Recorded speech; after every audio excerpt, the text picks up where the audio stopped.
If you haven't voted yet, you still have an opportunity to vote on Tuesday, Election Day.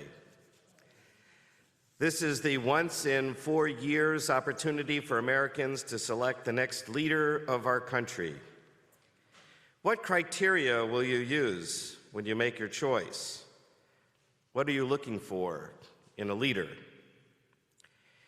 In this week's Torah portion, God chooses a leader, Abraham. Now, admittedly, the job description for God's leader is somewhat different from that for the President of the United States. But perhaps looking at some of the characteristics of God's leader might nevertheless be instructive for us at this time. I am sure that God is very happy that God's choice for a leader did not have to be put to a vote of humanity. But anyway, what kind of person was God looking for? The stories that some of our sages tell us is about Abraham coming to realize that there is only one creator God in the universe. And so, for instance, they tell the famous story of Abraham's father who was an idol maker, and while he was out peddling his wares one day, Abraham goes into his father's workshop and smashes all of the idols, except for the largest one, puts the mallet in the hands of the largest idol, and when his father comes home and sees his entire business destroyed, he yells at his son and says, "What did you do to me? What did you do to my living? How am I going to put food on the table? You've destroyed my life." And Abraham says, "I didn't do it, he did it." And he points to the large idol with the mallet in his hands.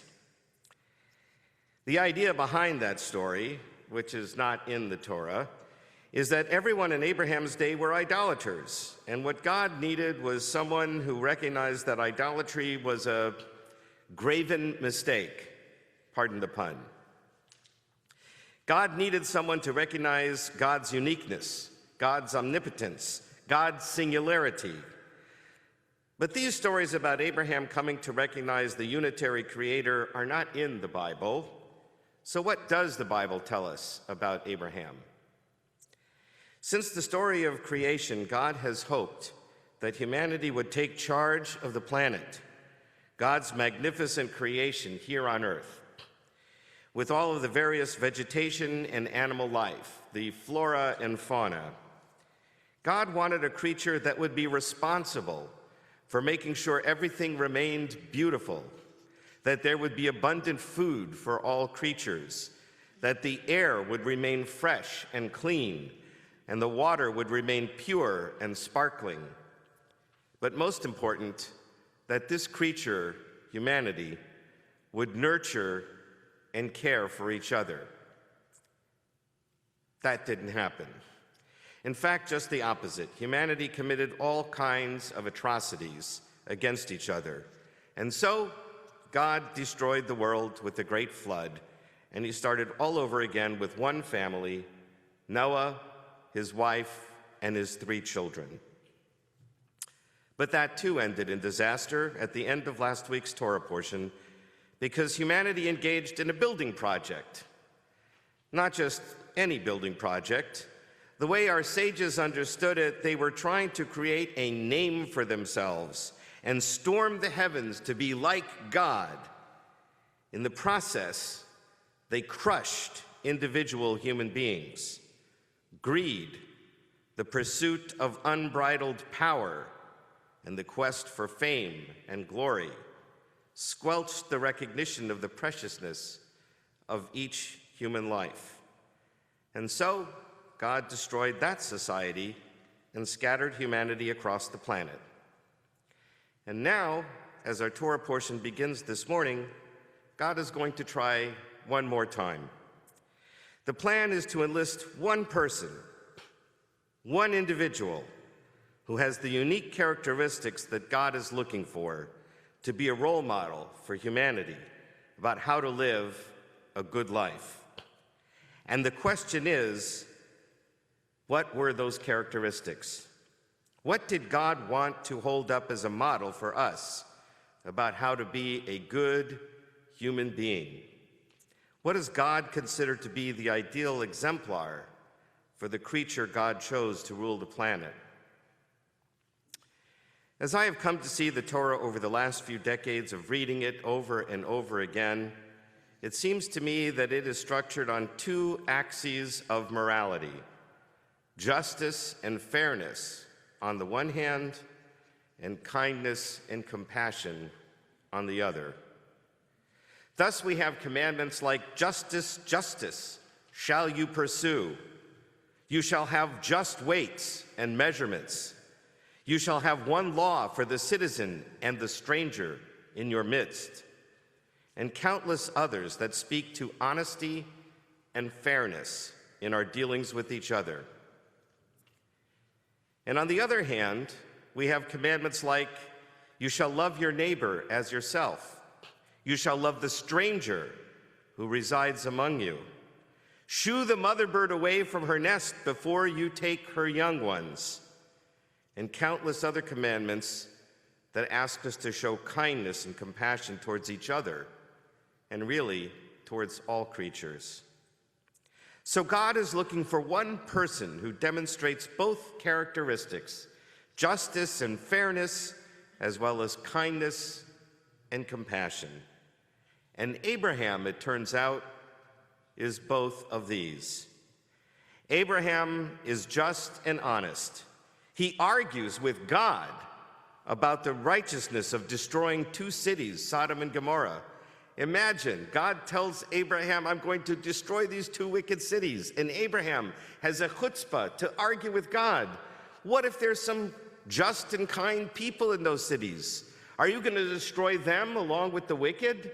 Shall not the judge of all the earth do justice? That is the strength of conviction of Abraham's sense of justice and fairness. When Lot is kidnapped, and Abraham leads a rescue mission to recapture Lot, but as well as the spoils that were taken from the cities along the Jordan River bank. But he keeps none of the spoils for himself. He returns it all to the cities from which they were taken from. He doesn't want anyone to think that he went out on that mission to enrich himself. God forbid. He did it for one reason only: to provide justice and fairness for the people and to bring back his nephew. And when he buys a burial cave for his family, he insists on paying the full price for the cave. He doesn't want anyone to think he cheated the owners of this cave out of what was due them. He pays the full price when he buys the burial place for his family. So Adam is the epitome of justice, honesty, and fairness. Sorry, Abraham. Who did I say? Yeah, not him. Abraham. And Abraham is also kind and compassionate. When he and Lot are forced to separate because Lot's shepherds and Abraham's shepherds are fighting with each other about whose sheep are whose and where they're allowed to graze, Abraham decides this is not going to work. They need to separate. He turns to his nephew and he says, you choose which land you want. And Lot is the one who chooses the rich, lush, plentiful land because he sees money and value and wealth, and he chases after it. Abraham's not so concerned. He's kind and gracious. He lets Lot choose the best place. He takes what's left over. Did I say it again? I'm all right, okay. According to tradition, his tent was open on all four sides to welcome strangers into his tent. He would run to greet travelers, to bring them into his tent to rest in the shade. He'd wash their feet. He'd provide food and clothing for them. He'd offer them everything. He was so kind and compassionate to strangers just passing by.